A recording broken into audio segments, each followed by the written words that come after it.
Olá, sejam muito bem-vindos a esse novo processo de autoconhecimento, aonde eu permito vocês enxergarem e se aprofundarem da forma mais saudável possível sobre temáticas, situações, figuras e processos aonde vivenciamos desde o nosso momento inicial de vida até os dias atuais onde nos encontramos.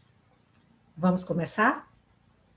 Vou compartilhar aqui o, o slide para vocês terem uma ideia do que é esse projeto chamado Semana Saindo da Caverna. Quando falamos em sair da caverna, a gente começa a imaginar o que seria uma caverna. E eu estou aqui para oferecer para vocês clarear, iluminar sua forma de pensar, suas ideias. Eu sou Alana Lopes, psicoterapeuta sistêmica de família, casal e individual. Sou membro da diretoria da Associação Regional de Terapia Familiar do Estado da Bahia, que é a ARTEF, também associada à Abratef. Especialista em Pedagogia Organizacional e Desenvolvimento em Recursos Humanos. Tenho formação em Comunicação Não Violenta. Sou pratitioner em Programação Neurolinguística e praticante da Barra de Axis. Com esse projeto, eu senti a necessidade de colocar em prática vivências, tanto minhas quanto dos meus pacientes. E a maioria dos meus pacientes, mesmo chegando até mim com inquietações pontuais, a gente começou a identificar que todo esse padrão pontual era uma repetição da sua própria vida, desde o início até o momento atual, como também repetições de padrões familiares. E isso é dolorido, a gente enxergar essa verdade.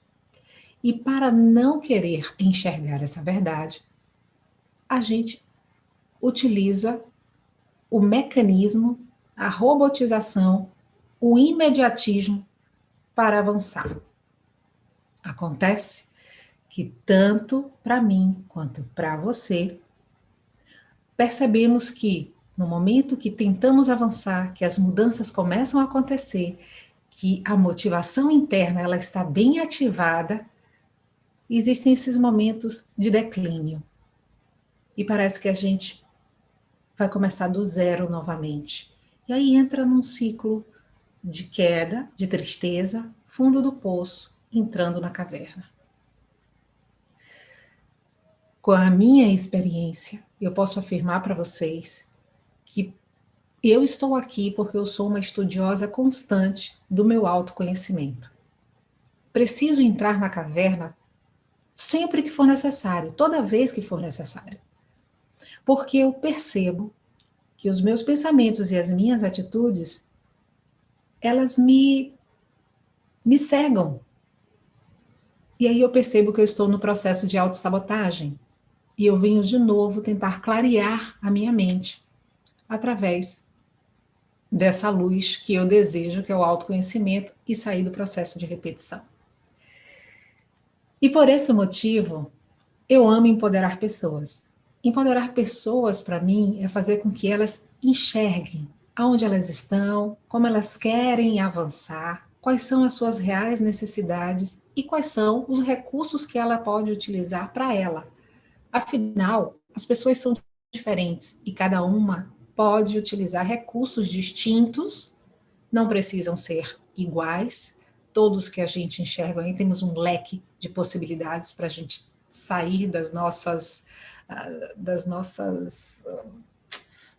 engessamentos, e isso possibilita muito o nosso seguir em frente.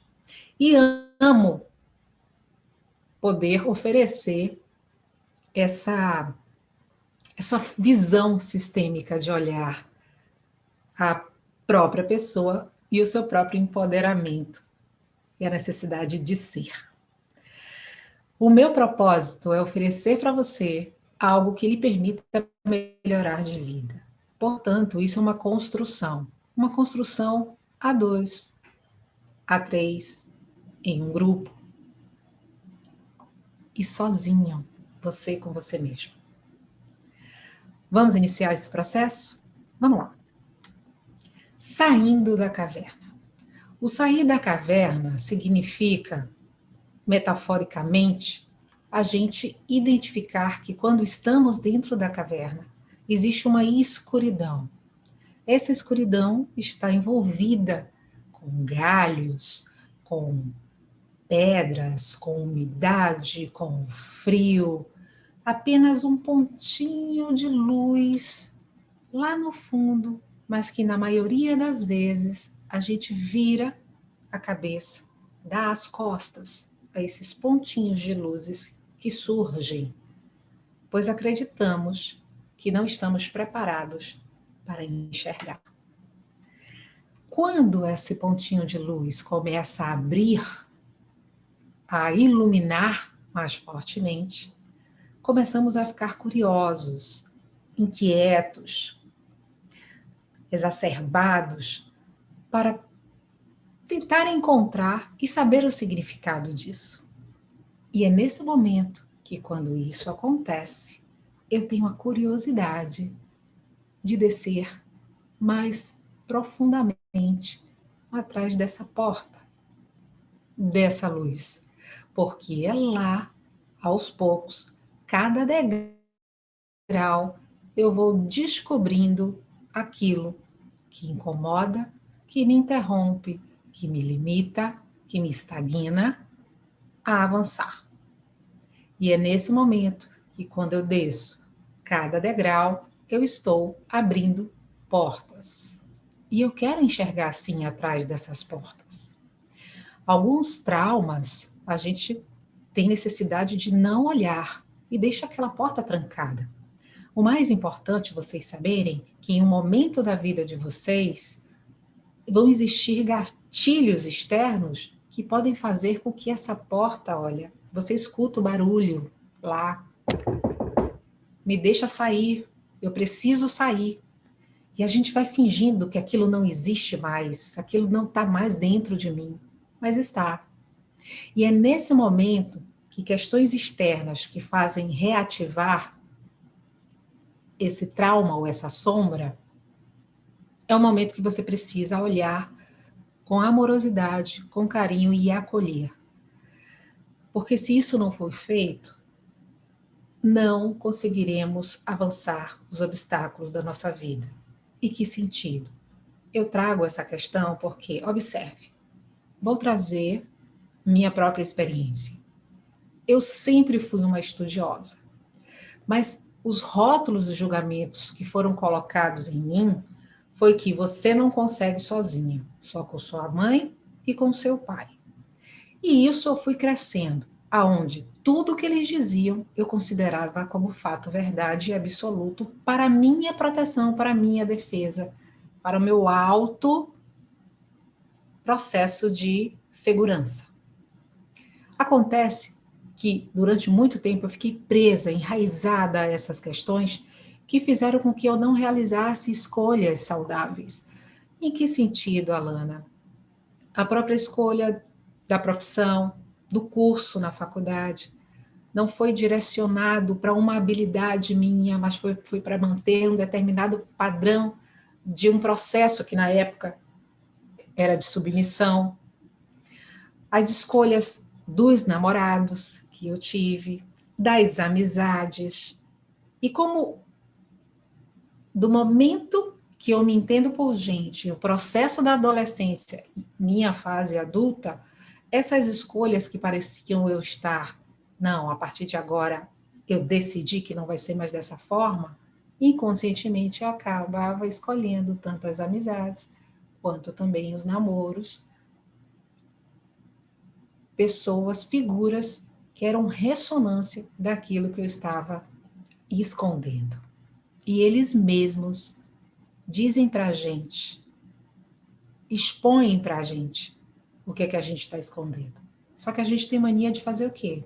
apontar o dedo, culpá-los. E eu tive muitos culpados, muitos. Eu não me responsabilizava pelas minhas emoções. Eu culpava todos eles pelas minhas emoções.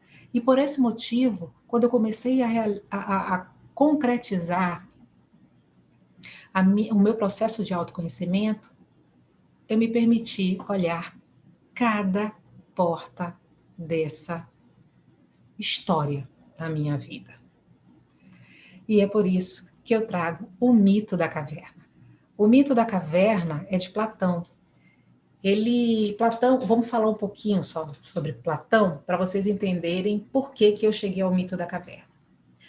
Você, quando vai estudar um pouco sobre a vida de Platão, vocês percebem que ele é filho de uma família nobre. Naquela época, 427 a 347 na Grécia, todos os filhos de família nobre, eles só teriam uma possibilidade para conquistar uma carreira e futuro: ser advogado e enveredar para a política.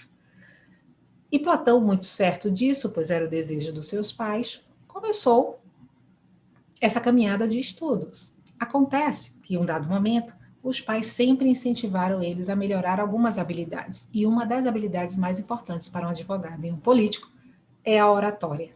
E eles pedem, convidam Platão a se dirigir à praça pública e conhecer os filósofos que ali estavam e suas habilidades natas da expressividade e da oralidade. Platão, muito obediente, vai até a praça pública e conhece Sócrates. Naquele momento, naquele dia, aquele único dia que conheceu Sócrates, ele decidiu não ser mais advogado e seguir para a bela área da filosofia. A filosofia, ela traz como um estudo da condição humana. E o próprio mito da caverna, ela descreve, todos os seus capítulos, o processo do desenvolvimento da condição humana, desde das formas políticas e a decadência, formas de governo e a decadência política. Ela descreve a previsibilidade do comportamento e pensamento do indivíduo em toda a situação que ele se coloca como parte do processo. A condição humana é você entender as formas de condições que o próprio indivíduo coloca a si mesmo para sobreviver.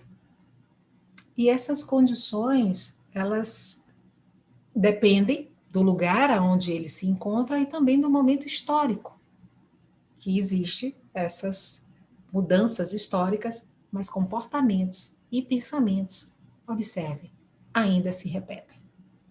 Quando falamos também em condição humana, nós trazemos o significado da vida, que significa compreender tanto o corpo físico como o corpo espiritual. O corpo físico está envolvido para as questões materiais e o corpo espiritual para as questões imateriais.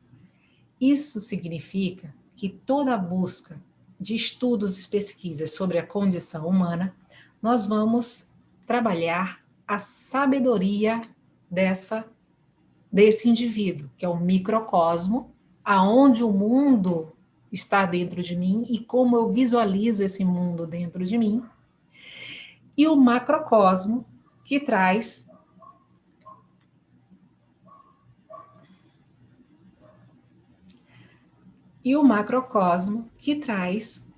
o mundo, como ele se movimenta, como ele se coloca diante das imprevisibilidades, das tendências, da política, do social, das questões econômicas, que são diversas. Só que o indivíduo, ele fica tão preso no mundo dele, naquela casa, naquela família, naquele bairro, naquele estado, naquele país, e que muitos nem chegam a visualizar o país como um todo e ficam só presos em um pequeno mundo, onde nós chamamos de bolha ou de caixas, que é uma forma de segurança e invisível do seu ser. Mas vamos lá. O que é, então, o mito da caverna? O mito da caverna é uma história, o 7º capítulo do livro A República, é uma história que traz os seguintes ambientes, as seguintes figuras no seguinte ambiente. Uma caverna muito escura, onde homens são presos, desde o momento que ele se entende por gente, ele está preso nessa caverna, um grupo de homens, de pessoas, e eles simplesmente só têm um acesso a uma possível realidade, que são fantoches utilizados atrás de um muro, e eles acorrentados com uma limitação de espaço e de ir e vir pequeníssima, amontoados, eles passam o dia inteiro conversando, falando, pensando, rindo, colocando seus pontos de vista e opiniões apenas com aquilo que eles enxergam, que são as figuras de jarros, animais, pessoas, objetos, e eles definem o que seria aquela verdade absoluta para eles. Nos debates, eles se sentem muito bem posicionados, conseguem identificar líderes que falam mais, que decidem como se posicionar dentro da caverna, mas principalmente, eles observam a caverna como o seu mundo. E aquele mundo, ele é verdadeiro. A busca naquele mundo é a felicidade, e a ausência daquelas figuras significaria a infelicidade. Acontece que essas figuras, elas eram trocadas de tempos em tempos, quando as pessoas que estão fora da caverna e colocaram esse estudo, e eu vou falar para vocês mais à frente que estudo seria esse, eles mudavam essas formas quando percebiam que os prisioneiros estavam inquietos e começando a reclamar e ficar infelizes. Então, traziam novas formas, novos fantoches para eles enxergarem. Esses fantoches eram projetados com a luz de uma fogueira, que também mantinha uma certa distância para que a sua projeção fosse a maior possível no mundo interno desses prisioneiros. Acontece que um desses prisioneiros, mesmo na felicidade, ele começa a dizer: meu Deus, possa ser que tenha algo mais atrás desses muros. Eu preciso descobrir algo mais. E por mais que ele falasse isso, todos chamavam ele de louco. Você é louco sair daqui? Primeiro, como me libertar dessas correntes? E eles não se preocupavam nem em se libertar das correntes. E essa única pessoa, inquieta, mesmo feliz na caverna, começou a tentar destruir aquela corrente. Demorou dias, demorou semanas, e ele conseguiu se libertar da corrente. E o que é que aconteceu? Ele começou a tentar passar pela fogueira.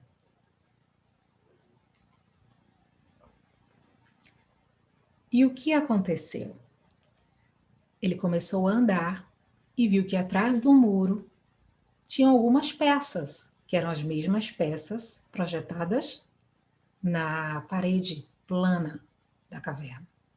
E estavam no chão. Não tinham nenhum homem segurando essas peças. Logo em seguida, ele percebe que tem uma fogueira. E essa luz real da fogueira, ele começa a dizer: meu Deus, será que tudo que a gente via não era verdade? Surge aí a primeira indagação.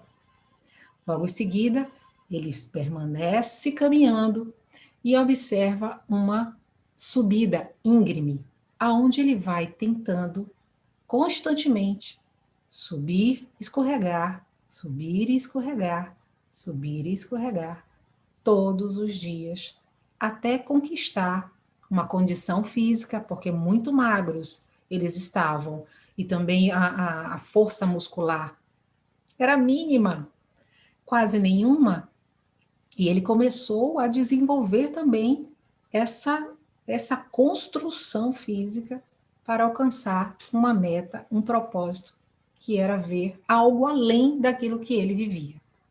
E isso aconteceu. Após subir essa escalada íngreme, ele começa a identificar que existia, que estava havendo uma luz muito forte fora da caverna. E essa luz, em vários momentos, ele não conseguia abrir os olhos. E quem tentou ou pensou seguir com ele desistiu e acabou retornando. Mas ele sai da caverna, e quando sai da caverna, ele sente aquela luz muito forte em seus olhos. Como dói! Nossa, como enxergar dói. E essa dor, que era do fundo, mais profundo ocular, foi aos poucos se minimizando. E ele pôde contemplar os objetos reais, onde existiam movimentos reais, onde tinha a sensação não da quentura ou da umidade, mas de um ar fresco, e pôde saber que existia uma luz natural, que era o sol. Eu fico me imaginando como somos nós quando descobrimos algo diferente. Como somos nós quando desejamos alcançar algo diferente. E lá na caverna, ele relembra como foi esse processo, e lá no topo, saindo fora da caverna, ele se sente pela primeira vez uma pessoa livre, uma sensação de felicidade. Medos ele tinha, tinha. Ele começa a explorar o ambiente, a conhecer tudo, a pesquisar, a conversar, a ver pessoas, ter diálogos, abrir novos pontos de vista. E a caverna de Platão traz muito fortemente o que existe dentro de nós e como a gente utiliza todos os aspectos externos para o que pensamos e desejamos na nossa vida. Observem que a nossa área de ilusão, ela é constante, porque existe sempre personalidades, autoridades, fatos que são nos apresentados, vividos ou contados, são ditos como verdade. E nós não somos estimulados à busca da verdadeira informação, dos verdadeiros fatos. Então vivemos constantemente na ilusão, no olhar do outro. E sim, isso é um aprisionamento.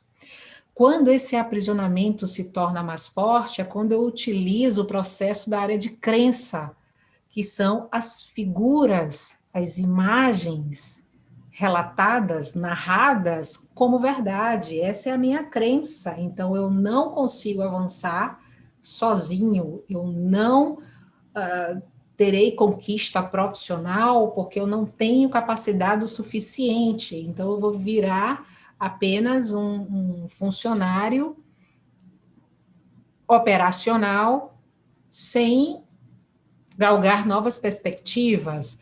As minhas relações são sempre de submissão ou de prisão emocional, ou de agressões físicas, ou de agressões psicológicas, seja familiar ou casal. E eu entro numa crença que essa é a minha vida. Com meus pais foram assim, com os meus avós foram assim, e comigo será assim. Me mostraram isso, e eu não posso deixar de ser leal a isso. E temos aquele momento onde você diz um basta, eu não posso mais viver assim. E aí você percebe que existe uma pequena luz, uma luz que todos eles, na área da ilusão e também na área da crença, lhe informaram de uma forma muito subliminar, de um desejo muito distante de querer ser algo, ou no momento que eles contam um fato, eles param e ficam pensando no nada, que como poderia ter sido diferente. Isso é a luz da fogueira, que são as pequenas chamas que várias vezes são explodidas no nosso pensamento e nas nossas emoções e no nosso dia a dia.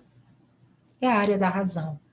Você está começando a enxergar que existem novas possibilidades. Mas está disposto mesmo a essas novas possibilidades? Porque se você estiver disposto a essas novas possibilidades, você está entrando na luz da verdade, que é a área da filosofia. A área da filosofia diz o seguinte: a filosofia ela é uma terapia. É uma terapia onde você adentra no comportamento, na personalidade, nas questões de conduta, nos pensamentos do indivíduo no seu processo de desenvolvimento. Então, existem várias variáveis e possibilidades de escolhas. Não apenas uma verdade, não apenas uma escolha, não existe um certo e errado propriamente dito para tudo, porque precisamos identificar o contexto onde estamos e aonde desejamos seguir. E isso significa a ideia do bom, a ideia do novo. É enxergar além dos muros que nos prendem acorrentados a algo que não queremos que pertença mais à nossa realidade atual. E é com base nessa informação do mito da caverna que o nosso próximo vídeo vai trazer as lições simbólicas desse mito da caverna e as conexões com a nossa vida. É nesse momento que você vai descobrir aonde existe a nossa autossabotagem, que é constante.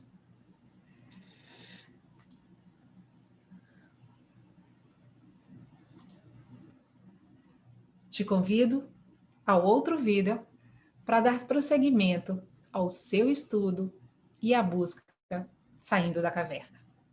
Até já!